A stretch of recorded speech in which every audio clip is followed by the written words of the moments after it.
So today I'm going to start with the new chapter on matter.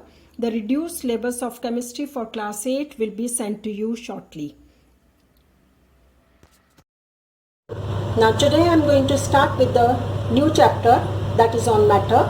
Now if you see around the universe, you will see different things around us. That is what you call it as matter. Now what is matter?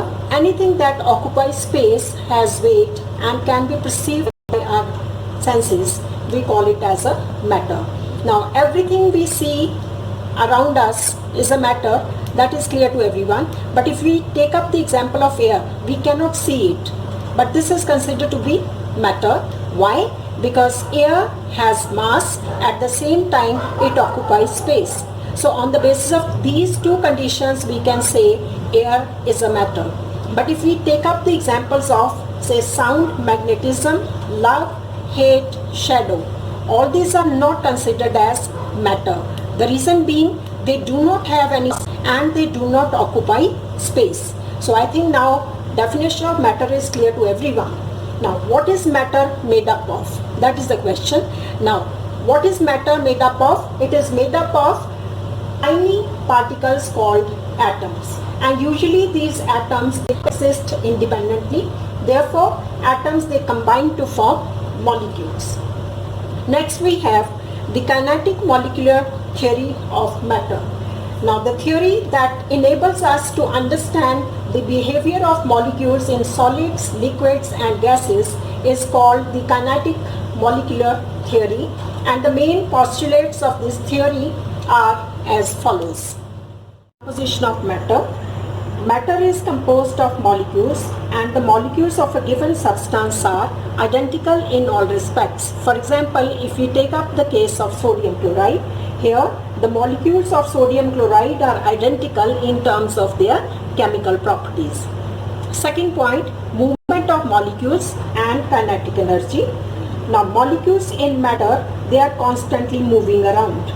Due to this movement, molecules they possess energy which we call it as kinetic energy, and this kinetic energy is again variable when we consider the different states of matter.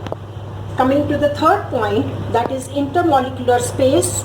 Intermolecular space means there are empty spaces between the molecules of the matter, and the empty spaces between different molecules are called intermolecular spaces.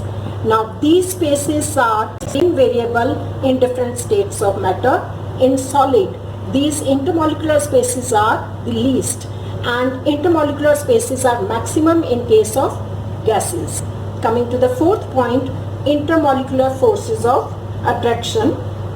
Now there are attractive forces in molecules of a substance, and as the intermolecular spaces between the molecules decreases, the intermolecular forces of attraction increases and vice versa. So intermolecular forces of attraction, they depend upon the intermolecular spaces of the substance.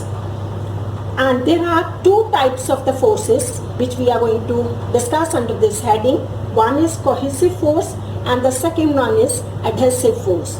Now under cohesive force, if you understand, for example, a dew drop consists of molecules of water, and that is what they have the cohesive force between them.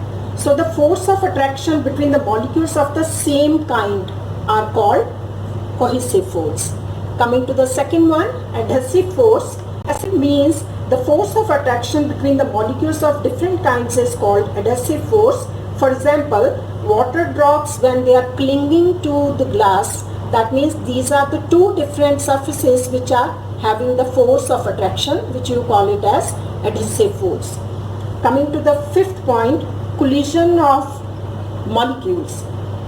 Now the molecules of the substance, they collide with each other. In the gaseous liquid states, the molecules also collide with the walls of the container in which the substance is. So collision is again variable. There is a collision between the molecules and there is a collision between the molecules as well as the surface of the container in which the substance is kept.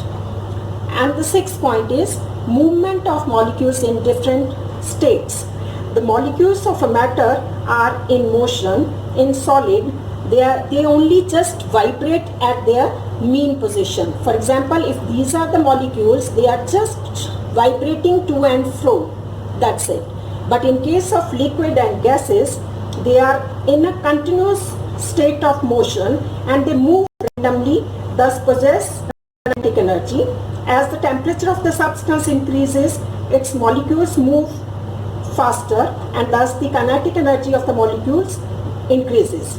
As the temperature of the substance decreases, its molecules move slower and thus the kinetic energy of the molecules reduces. So the movement of the molecules in a substance depends upon the temperature, if it is increased or it is decreased. When the temperature is increased, movement will be faster. If it is lowered down, the movement will be lesser. Thank you.